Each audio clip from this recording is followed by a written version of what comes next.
నమస్తే, welcome to our channel. నేను మీ రిషిక్. ఈ రోజు మనతో పాటు ఉన్న గెస్ట్ ఎవరు అంటే బీఆర్ఎస్ పార్టీ స్పోక్స్ పర్సన్, అలాగే సీనియర్ నాయకులు నవీన్ కుమార్ గారు మనతో పాటు ఉన్నారు. వారిని అడిగే ప్రయత్నం చేద్దాం, వారితో మాట్లాడే ప్రయత్నం చేద్దాం. కాంగ్రెస్ ఇచ్చిన 6 గ్యారంటీలు సజావంగా అమలు అవుతున్నాయని చెప్పేసి రేవంత్ రెడ్డి అంటున్నారు.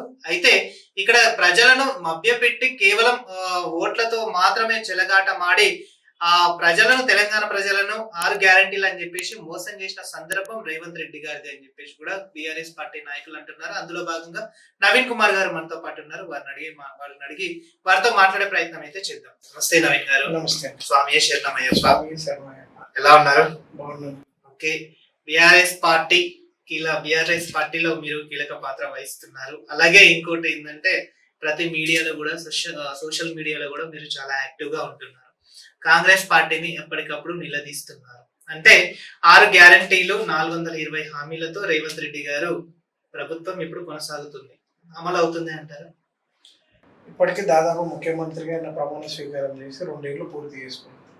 అంటే దాదాపు 700 రోజులుగా నా ముఖ్యమంత్రి రాష్ట్రానికి 100 రోజులలో మేము ఈ ఇచ్చిన 6 గ్యారంటీలు, ఈ హామీలు 420 హామీలను అమలు చేస్తామని ఈనాటి ఉప ముఖ్యమంత్రి బట్టి విక్రమార్క గారు ఖమ్మంలో ఇక్కడ మందిరాలు ఉంటే దేవాలయాలు, ఆ దేవాలయాలకు వెళ్ళాడు. దేవుళ్ళ మీద ఓట్లేశారు, కొండగట్ట అంజన మీద, అందరి మీద ఓట్లేశారు.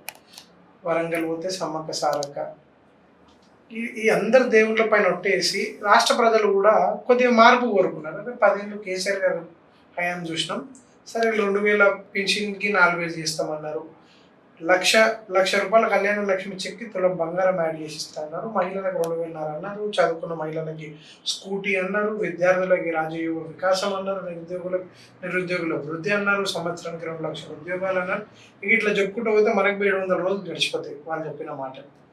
700 రోజుల్లో ఇప్పుడు పూర్తి చేసుకున్న సందర్భంగా ఇంకొక 700 జన్మలు ఎత్తినా కూడా కాంగ్రెస్ ఆ పథకాలు అమలు చేయదు. రాష్ట్ర ప్రజలు కూడా అందరూ దీన్ని గమనించారు. మళ్ళీ కేసీఆర్ వస్తేనే బాగుంటుందని చెప్పి కూడా ఈరోజు ప్రజలంతా కూడా ఆకాంక్షిస్తున్నారు. అంటే సార్ ఉన్నప్పుడే బాగుండే కదా, సార్ ఎక్కడ కూడా హామీ ఇవ్వలేదు కదా, మనకు 200 ఉన్న పింఛను నేరుగా 2000 తీసుకోవేండు, వికలాంగుల పింఛన్ 500 ఉన్నదాన్ని 4000 తీసుకోవేండు కేసీఆర్ గారు. ఇలా ఎన్నో స్కీమ్లు, కళ్యాణ లక్ష్మి తెచ్చినప్పటికీ కూడా ఒక కుటుంబానికి ఒక మేనమామలాగా కళ్యాణ లక్ష్మి ద్వారా 1 లక్ష రూపాయలు ఆర్థిక సాయం చేయడం జరిగింది. బతుకమ్మ సీరలు ఇవ్వడం జరిగింది. అలాగే మైనారిటీలకి దసరా సందర్భంగా రంజాన్ తోఫా ఇవ్వడం జరిగింది. ఇప్పుడు క్రిస్టియన్, ఇప్పుడు డిసెంబర్ నెల సాగుతుంది కాబట్టి క్రిస్టియన్లకు కూడా వాళ్ళు ఆ ఎల్బీ స్టేడియంలో ప్రోగ్రామ్ చేస్తే అక్కడ కూడా ఒక ముఖ్యమంత్రిగా, తెలంగాణ ముఖ్యమంత్రిగా పాల్గొని వాళ్ళకు కూడా గిఫ్టులు పంచే విధంగా కూడా గతంలో 10 ఏళ్ళు సస్యశ్యామలంగా అన్ని కులాలు, మతాలు అందరిని కూడా కడుపులో పెట్టుకొని చూసుకున్న బిడ్డ కేసీఆర్ గారు ఉండే. కానీ రేవంత్ రెడ్డి గారు రాగానే, ఎందుకంటే కేసీఆర్ గారికి రేవంత్ రెడ్డికి ఉన్న తేడా ఒకటే. ఒక వ్యక్తి రాష్ట్ర సాధన కోసమై తన ప్రాణాన్ని లెక్క చేయకుండా అలుపెరగని పోరాటం చేసేది ఒక వ్యక్తి అయితే, కేవలం నా కళ ఈ రాష్ట్రానికి ముఖ్యమంత్రినే కావాలి, నేను ముఖ్యమంత్రిని ఆ పదవిని అనుభవించాలనుకున్న వ్యక్తి రేవంత్ రెడ్డి గారు. ఇద్దరికి పొంతన లేని అంశం. ఇది అందరూ కూడా రాష్ట్ర ప్రజలంతా కూడా ఈరోజు తెలుసుకున్నారని కూడా నేను ఆశిస్తూ ఉన్నాను. రైట్. అంటే ఇప్పుడు 6 గ్యారంటీలు అన్నారు. 6 గ్యారంటీలు రేవంత్ రెడ్డి గారు సంక్షేమం వైపు తీసుకెళ్తున్నామని చెప్పేసి కూడా అన్నారు. సన్న బియ్యం కానీ, 200 యూనిట్ల కరెంట్ కానీ, గ్యాస్ సిలిండర్ కానీ, ఆ తర్వాత మహిళలకు 2500, తర్వాత free bus, main free bus, next ఇంకోటి రైతు భరోసా, రైతు రుణమాఫీ, రీసెంట్ గా ఇందిరమ్మ చీరలు, ఇవన్నీ జరుగుతున్నాయి. అసలు మీరు అయినా కూడా జరగట్లేదని చెప్పేసి కూడా ఎందుకు ప్రశ్నిస్తున్నారు కాంగ్రెస్ గవర్నమెంట్ ని? అంటే ఇవన్నీ మీకు కనిపించట్లేదా? ఇప్పుడు స్వతంత్రం వచ్చి దాదాపు 80 సంవత్సరాలు గడవడానికి వస్తుంది. మీరు అన్నారు 200 యూనిట్లు ఉచిత కరెంట్ ఇస్తారంటే, అసలు దాదాపు 50 సంవత్సరాలు ఈ రాష్ట్రాన్ని పరిపాలించింది కదా ఉమ్మడి ఆంధ్రప్రదేశ్ కాంగ్రెస్. అప్పుడు కనీసము డబ్బులు కట్టినా కూడా కరెంటు, నాణ్యమైన 24 గంటలు కరెంట్ ఇవ్వలేకపోయింది రైతులకి. ఉచిత కరెంటు మొదటిగా తెచ్చింది కేసీఆర్ గారు రైతులకి. ఆనాడు రైతులు రాత్రిల పూట కరెంట్ వేస్తుండే కాంగ్రెస్ ప్రభుత్వం. బోర్లు వేయడానికి పోతే ఎంతో మంది పాము కాటుతో చనిపోయారు కాబట్టి ఆయన ముఖ్యమంత్రి అయినప్పుడు ఆనాడు జానారెడ్డి గారు 2014లో వారు శాసనసభ్యులు ఉండే వాళ్ళు అన్నారు, మీరు కరెంటు తెచ్చినట్టయితే నేను రాజీనామా చేస్తాను. ఆ ప్రశ్న లేవనెత్తారు. అసెంబ్లీలో మాట్లాడింది ఎక్కడ పోదు కదా, ప్రతిదీ కూడా రికార్డెడ్ అయ్యే ఉంటుంది. కాబట్టి తీసి మీరు చూసుకోండి. మొదటిగా నాణ్యమైన కరెంటు, విద్యుత్ రాష్ట్రానికి అందించాలనుకోండి కేసీఆర్ గారు. ఈరోజు మీరు సన్న బియ్యం కోసం మాట్లాడుతున్నారు. సన్న బియ్యం అంటే అసలు పంజాబ్ వరి పండించినప్పుడు #1 రాష్ట్రం. దాన్ని తలదల్లే విధంగా కేసీఆర్ గారు కేవలం 4 సంవత్సరాల్లో ఏ రాష్ట్రం కూడా ఈ దేశంలో ఇరిగేషన్ ప్రాజెక్ట్ అంత తొందరగా పూర్తి చేసిన రాష్ట్రం ఏదైనా ఉందంటే మీరు గూగుల్ చేసిన దొరుకుతుంది కేవలం తెలంగాణ రాష్ట్రం. అంటే కాళేశ్వరం లాంటి ప్రాజెక్ట్ కడితే అక్కడ నుంచి రిజర్వాయర్ల ద్వారా పంటలకు నీరు అందుతూనే అక్కడ వరి వండితేనే రైతు వేదికలు కూడా కేసీఆర్ గారి హయాంలో మొదలైనది రైతులకు తెలియదా? రుణమాఫీ తెచ్చింది ఎవరు? కేసీఆర్ గారు కదా. మీరు ఒక్క కొత్త పథకానికి ఏదైనా ఆవిష్కరించినా మీ పేరు మీద ఒక్క పథకం అన్న వచ్చిందని కూడా నేను అడుగుతున్నాను. మీరు అన్నట్టు ఇంద్రమ్మ చీరలు అంటే గతంలో ఇన్ని రాష్ట్రాలలో కాంగ్రెస్ అధికారం ఉన్నప్పుడు, దేశంలో అధికారం ఉన్నప్పుడు ఒక మహిళలకి, ఒక ఆడబిడ్డకి, ఒక మహిళకి చీరని ఇవ్వాలన్న సోయి కూడా ఈ ప్రభుత్వాలకు లేకుండా బతుకమ్మ అనేది రేవంత్ రెడ్డి నువ్వు పుట్టలేవచ్చు, నువ్వు పుట్టక ముందు నుంచి కూడా బతుకమ్మ అనేది తెలంగాణ సాంప్రదాయం. తెలంగాణలో ఆడబిడ్డలు ఆడుతుండే గతంలో బతుకమ్మకు ఒక గొప్ప చరిత్ర ఉంది. కానీ అలాంటి చరిత్రని ఈ రోజు నువ్వు చెరిపే విధంగా బతుకమ్మ పేరును మార్చి ఇందిరమ్మ పేరు పెట్టడం, ఇందిరాగాంధీకి ఏం హక్కు ఉందని చెప్పి ఇక్కడ ఇందిరాగాంధీ పేరు పెట్టడం జరిగిందని కూడా నేను అడుగుతా ఉన్నాను. ఎందుకంటే ఎమర్జెన్సీ పాలన దేశానికి విధించింది ఇందిరాగాంధీ. అది మీరు తెలుసుకోవాలి. ఇక్కడ ఉన్న చదువుకున్న విద్యార్థులందరికీ కూడా మీరంతా కూడా ఆలోచించాలి. ఇందిరాగాంధీ చరిత్ర తీయండి, మన బతుకమ్మ చరిత్ర తీయండి. ఇక్కడ బతుకమ్మ అనే పేరే మన కేసీఆర్ గారి ఇంటి పేరా, లేకపోతే కేసీఆర్ గారి తల్లి పేరా, కేసీఆర్ గారి సోదరుల పేరా? బతుకమ్మ మన గౌరవం, మన ఆత్మ గౌరవమే బతుకమ్మ. బతుకమ్మ ద్వారానే మనం ఈరోజు ఈ తెలంగాణ తల్లి నుంచి బతుకమ్మను వేరు చేసినావు. ఈరోజు ఆడబిడ్డల చీరల నుంచి కూడా నువ్వు బతుకమ్మను వేరు చేసినావు. ఈ పాపం కూడా నేను వెంటాడుతుంది. అలాగే నాణ్యమైన ₹5 భోజనం జిహెచ్ఎంసీ ద్వారా అన్నపూర్ణదేవి పేరు పెట్టుకొని మనం ఎవరైతే నిరుపేద కుటుంబాలు ఉన్నాయో, ఎవరైతే ఊర్ల నుంచి ఇక్కడ వచ్చారు హాస్పిటల్కి, అక్కడ సమీపంలోనే మనం అన్నపూర్ణ క్యాంటీన్ కూడా ఏర్పాటు చేసినాం. మీరు బసవతారకం హాస్పిటల్ దగ్గరికి రండి, అక్కడ ₹5 భోజనం ఏర్పాటు చేసింది కేసీఆర్ ప్రభుత్వం అన్నపూర్ణ పేరు పైన. కానీ ఈ రోజు వచ్చి నువ్వు ఇంద్రమ్మ పేరు మీద పెడుతున్నా అంటే ఇంద్రమ్మ పేరు మీద ఈ రోజు ప్రజలు అన్నం తినాలా? తెలంగాణ అంటే నువ్వు ఆత్మ గౌరవం. మీరు మొన్న కొత్తగూడెంలో పర్యటిస్తూ ఆ జిల్లాలో అక్కడ కూడా మీరు ఒక యూనివర్సిటీకి మన్మోహన్ సింగ్ గారి పేరు పెట్టారు.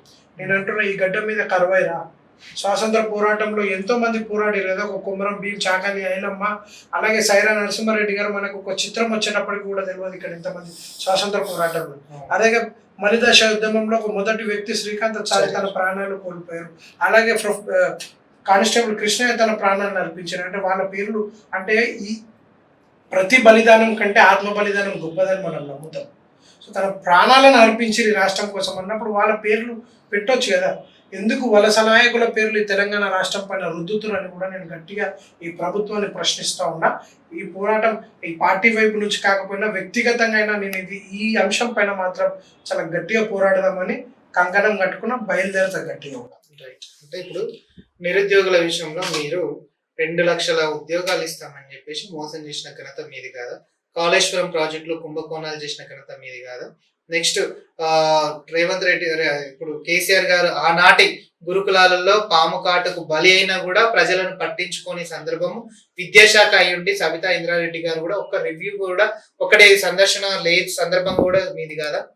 సరే, ఇప్పటికీ దాదాపు 800 పైకి గురుకులాల్లో పాఠశాలలో విద్యార్థులు చనిపోయారు. మళ్ళీ ఇప్పుడు విద్యాశాఖ మంత్రి తన దగ్గర రాష్ట్రానికి ముఖ్యమంత్రి, మళ్ళీ ఆయన ఎందుకు ప్రశ్నిస్తలేరు? ఇవే గొంతులు ఇప్పుడు ఈనాడు ఎందుకు వదిలిస్తారు? అప్పుడు 100 లోపు గురుకుల పాఠశాలలు ఉంటే కేసీఆర్ గారు 1000 పైగా గురుకుల పాఠశాలలు తీసుకొచ్చారు. దానిపైన ఎందుకో మాట్లాడారు. విద్యాశాఖని ఎంత మెరుగుపరిచిందనే విషయాన్ని రాష్ట్ర ప్రజలందరికీ తెలియదా? బీసీలకు తెచ్చారు గురుకుల పాఠశాలలు, ఎస్సీలకి తెచ్చారు, మైనారిటీలకు తెచ్చారు. ఎన్ని స్కీమ్ల ద్వారా ఈ రాష్ట్రంలో ఒక ముఖ్యమంత్రిగా ఈ తెలంగాణ ప్రజలంతా కూడా విద్య వైద్యం అందాలని ఎంత కష్టపడ్డారు అనేది ఈ రాష్ట్ర ప్రజలకు తెలియదా? మీకు తెలియదా? ఇప్పుడు ఎందుకు సమీక్ష జరుగుతలేదు? మళ్ళీ ఇప్పుడు ఎక్కడున్నాడు విద్యాశాఖ మంత్రి? ఎన్నిసార్లు రివ్యూ అయింది విద్యాశాఖ మీద? ఇప్పుడు కాలేజీలో ఫీజు రియంబర్స్మెంట్కి దేశ చరిత్రలో ఎక్కడ కూడా అనలేవచ్చు. కాలేజీలకు తాళాలు వేస్తామన్నారు. పిల్లలకి సర్టిఫికెట్లు దొరకక ఇబ్బంది పడుతూ ఉన్నారు. కాలేజీలలో పై చదువులకు వెళ్ళాలంటే కాలేజీలలో ఆ ఫీజు రియంబర్స్మెంట్ గవర్నమెంట్ చేస్తే మీకు ఆ సర్టిఫికెట్లు ఇస్తామని అంటున్నారు. ఇది నిజం కాదా? ఇది వాస్తవం కాదా? వాళ్ళు కాలేజీలకు తాళాలు ఇస్తామన్నది యాజమాన్యాలను పిలిచి ఈరోజు మాట్లాడే దమ్ము రేవంత్ రెడ్డికి ఉండా ఇంకా పైకని వాళ్ళని భయపట్టించే ప్రయత్నం చేస్తూ ఉన్నాడు. మీరు ఫీజులు డబల్ త్రిబుల్ వసూలు చేస్తున్నారు, నేను ₹1 కూడా కట్టనని మా వ్యాఖ్యలు చేస్తూ ఉంటే ఇప్పుడు బీఆర్ఎస్ విద్యార్థి విభాగం నుంచి గెల్లు శ్రీనివాస్ యాదవ్ గారు లీడ్ ఇనిషియేటివ్ తీసుకొని పోరాడుతున్నారు. వాస్తవం కదా? ప్రజల కోసం అంటే గతంలో మేము అధికారంలోకి వచ్చేటప్పటికి కాంగ్రెస్ ప్రభుత్వం దిగిపోయేటప్పటికి 2014లో 2,000 కోట్లకు పైచలకు బాకీ పెడితే అది బీఆర్ఎస్ ప్రభుత్వం తీర్చలేదా? కేవలం మీ ఆస్తులు పెరిగినాయి తప్ప ఈ 2 సంవత్సరాలలో పేద ప్రజలకు ఎవరికైనా లబ్ధి పొందింది, అలాగే ఏదైనా పథకం కానివ్వండి, కొత్త స్కీమ్ కానీ రాష్ట్రంలో ఇంప్లిమెంట్ అయిందా? దీని మీద ఛాలెంజ్ గట్టగడతారా ముఖ్యమంత్రి? మనం ఒక్క స్కీమ్ వాళ్ళ సొంతంగా వాళ్ళ పేరు మీద వచ్చిన స్కీమ్ ఏదైనా ఉందా? వాళ్ళ మెదడుల నుంచి ఆయన ఆలోచనల నుంచి ఏదైనా పథకం వచ్చిందా? మహిళలను అంటే ఇందిరమ్మ గురించి ఇందాక మాట్లాడారు, చీర గురించి. మహిళలను చాలా అత్యున్నతగా ఒక స్థాయిలో నిల్చోబెట్టి వాళ్ళకు చాలా రెస్పెక్ట్ ఇచ్చిన మనిషి కేసీఆర్ గారు అని అంటున్నారు. ఓకే, సొంత తన కూతురునే పార్టీ నుంచి సస్పెండ్ చేసిన గనుడు కేసీఆర్ గారు. ఆ తర్వాత అంటే వాళ్ళు చేసిన కుంభకోణాలను బయట పెట్టడం తప్ప అని చెప్పేసి కూడా ఇప్పటికి కూడా కవిత గారు ప్రశ్నిస్తున్నారు. జనం బాట జాగృతి కార్యక్రమంలో కూడా ఆమె ప్రతి ఒక్కరి గురించి కూడా చాలా నిర్భయంగా, చాలా డేర్ గా కూడా తను చెప్తున్నారనమాట. మొన్న సంతోష్ రావు గారి గురించి, తర్వాత హరీష్ రావు గారి గురించి, ఆఖరికి సింగిరెడ్డి నిరంజన్ రెడ్డి గారి గురించి, నిన్న కేసీఆర్ గారి మీదనే ఏకంగా ఒక వ్యాఖ్యలు చేయడం జరిగింది. మరి ఎందుకు మీ పార్టీ ఇంకా సైలెంట్ ఉన్నాయి? అంటే ఇవన్నీ నిజంగానా? కేసీఆర్ గారు ఏదైతే నిర్ణయం తీసుకోరో ఆ రోజు నుంచి నాకు నా నాయకుడి పైన గౌరవం ఇంకెంత పెరిగింది.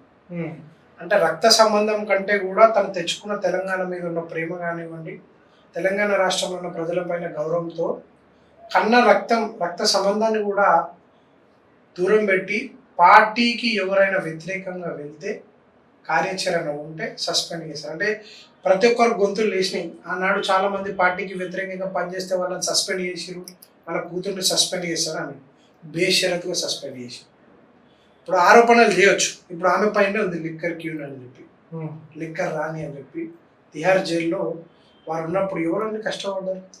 ఇదే కేటీఆర్ గారు, హరీష్ రావు గారు కాదా ఢిల్లీకి ఎన్నిసార్లు పైన కట్టిరు, ఎంతమంది లాయర్లతో చర్చించారు. ఇది రాజకీయంలో ఒక కోణం. కేసీఆర్ని దెబ్బ కొట్టడానికి కూతుర్ని వెరగా వేసుకుంది బీజేపీ అని చెప్పి ఇలా దేశవ్యాప్తంగా తెలుసు. కానీ మీరు ఈరోజు వాళ్ళ పక్షాన మీరు మాట్లాడుతుంటే ఒక బీజేపీ నాయకుడు, ఒక కాంగ్రెస్ నాయకుడు మాట్లాడే విధంగానే నాకు అనిపిస్తుంది తప్ప ఒక మహిళ అయ్యి ఉండి మీరు మీ తండ్రి అంటేనే ఈ 4 కోట్ల తెలంగాణ ప్రజలకు ఒక అరుదైన గౌరవం ఉంది. ఎందుకంటే ఆనాడు వాళ్ళు ఇప్పుడు దీక్ష దివస్ సమయం కూడా నడుస్తుంది డిసెంబర్ 10వ తారీఖు దాకా. కాబట్టి ఆనాడు కేసీఆర్ వచ్చుడో తెలంగాణ వచ్చుడు, దానిపైన మహేష్ కుమార్ గౌడ్ గారు కూడా మొన్న చిల్లర మల్లర వ్యాఖ్యలు చేసింది. నేను అంటున్నా ఆనాడు హోంశాఖ మంత్రిగా ప్రెస్ మీట్ పెట్టి చిదంబరం గారే కదా తెలంగాణ ప్రకటన చేసింది. స్వయంగా కేసీఆర్ గారితో మాట్లాడింది మీ సోనియా గాంధీ కాదా, మీ నాయకురాలు కాదా? ఇవన్నీ మీకు తెలియదా? అంటున్నా ఈ రాష్ట్రం కోసం పోరాడారు కవితక్క గారు. తెలంగాణ ప్రజల ప్రయోజనాలే తన ప్రయోజనాలుగా బతుకుతున్న వ్యక్తి కేసీఆర్ గారు. మీరు ఇది గుర్తుంచుకోవాలి. ఎందుకంటే రైతు ఎప్పుడు కూడా బాగుండాలని చెప్పి ఈ దేశంలో మొత్తం రైతులకు పెద్దపీట వేసిందే కేవలం కేసీఆర్ గారు. ఉచిత కరెంట్ ఇవ్వడం ఏమైనా, నీళ్ళు ఇవ్వడం ఏమైనప్పటికీ, రైతు బంధు ఇచ్చి ఆదుకోవడం కానివ్వండి, రైతు బీమా ద్వారా ఇన్ని పథకాలు రూపొందించినా కానీ మీకు ఎందుకు కనిపించడం లేదు? ఇవన్నీ కూడా 10 ఏళ్ల పాటు అభివృద్ధి నడిపించారు కదా. అంటే కొత్తగా పుట్టిన రాష్ట్రం అసలు ఇంత తొందరగా అభివృద్ధి చెందుతుందని కూడా ఎవరు అనుకోలేదు. మొన్నటికి మొన్న కూడా నేను ఒక నివేదిక చదివిన పేపర్లో, హైదరాబాద్ని క్లీన్ సిటీగా రేవంత్ రెడ్డి గారు మారుస్తామని అన్నారు. గతంలో మా హయాంలో 8వ స్థానంలో హైదరాబాద్ ఉంటే ఇలా 16వ స్థానంకి పడిపోయింది. మరి మీ గొంతులు ఎందుకు అటువైపు పోవట్లేదు? మీ గొంతులు ఎందుకు బీజేపీని ప్రశ్నించట్లేదు? ఎందుకంటే బీజేపీ అసలు ఇప్పుడు కాంగ్రెస్కి వ్యతిరేకంగా ఏం పని చేస్తుంది? నిరుద్యోగుల పక్షాన కొట్లాడుతున్నా, రైతాంగ పక్షాన కొట్లాడుతున్నా, మహిళల పక్షాన కొట్లాడుతున్నా, వృద్ధుల పట్ల కొట్లాడుతున్నా, వికలాంగుల పక్షాన కొట్లాడుతున్నా. ఏ పక్షాన ఈరోజు బీజేపీ ఉంది? మీరు ఎందుకు వాళ్ళని వెనకేసుకొస్తారు? మీ తండ్రికి ఒక గొప్ప చరిత్ర ఉంది. ఆ రక్తాన్ని పంచుకొని పుట్టిన బిడ్డలాగా మీరు ప్రవర్తించండి. తెలంగాణలో 6 గ్యారెంటీల విషయంలో రేవంత్ రెడ్డి గారు సంక్షేమ పథకాలు అమలు చేశారు. ఈ 2 years లో మీరేం చేశారు? అంటే మీరు ప్రతిపక్ష హోదాలో ఉండి ఆఖరికి ప్రధాన ప్రతిపక్ష నాయకుడే అసెంబ్లీకి రాని సందర్భం చూసాం. అంటే రేవంత్ రెడ్డి గారి మాట నిజమైంది, కేసీఆర్ ని ఫామ్ హౌస్ కి అంకితం చేస్తామన్న మాట నిజమైందని చెప్పేసి కూడా తెలంగాణ ప్రజలు అంటున్నారు. రేవంత్ రెడ్డి బ్రహ్మాండాలు బతుకుతున్నాడు. ప్రధాన ప్రతిపక్ష నాయకుడు ఫామ్ హౌస్ ఉండు, వ్యవసాయ క్షేత్రంలో ఉండు, నేను అనుకున్నదన్నీ సాగుతాయి అంటే ఈరోజు కేసీఆర్ గారి వ్యూహంతో కదా. నువ్వు హెచ్సియూలో కుంభకోణం చేద్దాం అనుకున్నావు, అక్కడ యూనివర్సిటీ విద్యార్థులకు మద్దతు ఇచ్చి మేము గట్టిగా పోరాడినాం, దాన్ని అడ్డుకున్నాం. ముఖ్యమంత్రి సొంత నియోజకవర్గం కొడంగల్ లగచర్ల గ్రామంలో అక్కడ ఎస్సీ ఎస్టీ బలిగిన వర్గాల బిడ్డల పైన దౌర్జన్యం చేసుకోవాలనుకున్నాం. లగచర్ల ఘటన మేము ఆపినాం. ఢిల్లీ హ్యూమన్స్ రైట్ దాకా మేము తీసుకెళ్తేనే అది ఈరోజు ఆగింది. అల్లుడికి ఫార్మా కంపెనీ కోసం ఆ భూమిని అప్పగిద్దామని. మూసీలో 1,50,000 కోట్లు కుంభకోణం చేద్దాం అనుకున్నాం. దాన్ని మేమే అడ్డుకున్నాం. అలాగే అమృత్ స్కామ్లోని బొమ్మర్ది ఏదైతే బీజేపీతో కుమ్మక్కై కేవలం 2 కోట్ల పై కూడా ఆదాయం లేని కంపెనీకి 2,000 కోట్ల ప్రాజెక్ట్ ఇస్తే దానిపైన కేటీఆర్ గారు మాట్లాడితేనే కదా అది ఆగింది. ఇప్పుడు హిల్టన్ తెచ్చినాం. ఆ హిల్టన్ కూడా అడ్డుకునేది మేమే. సో ప్రధాన ప్రతిపక్షంగా చేయాల్సింది ఏంటి? హైడ్రాకి అడ్డుగా పోయినాం. ఇన్ని పనులు చేస్తున్నాం. ప్రధాన ప్రతిపక్షంగా మేము విజయం సాధించినాం. ఈ రెండు సంవత్సరాలు ఇది మా విజయం. ఈ వ్యూహకర్త కేసీఆర్ కాదా? కేసీఆర్ దగ్గర ఉన్న 2 బాణాలు ఈరోజు నిన్ను తాకుతలేవా, నీ పార్టీని తాకుతలేవా అని నేను ప్రశ్నిస్తున్నాను. ఒకవైపు కేటీఆర్ గారిని, ఒకవైపు హరీష్ రావు గారిని తట్టుకునే ధైర్యం మీకుందా? ఈ రోజు కేటీఆర్ గారు ఒక్కరు పర్యటిస్తే జూబ్లీహిల్స్ ఎన్నికల్లో 70,000 పైచీలకు ఓట్లు తెచ్చుకున్నాం. అది మీరు గుర్తుపెట్టుకోవాలి. మీరైనా బీజేపీ అయినా మీరు ఆర్ఎస్ బ్రదర్స్, మీ అనుబంధం మాకు తెలుసు. మీకు ఢిల్లీలో గొడవ ఉండొచ్చు కానీ గల్లీలో దోస్తానుందని కూడా రాష్ట్ర ప్రజలందరూ కూడా గమనిస్తూ ఉన్నారు. భవిష్యత్తులో జనరల్ ఎలక్షన్లు రానివ్వండి, మీకు ప్రజలే బుద్ధి చెప్తారు.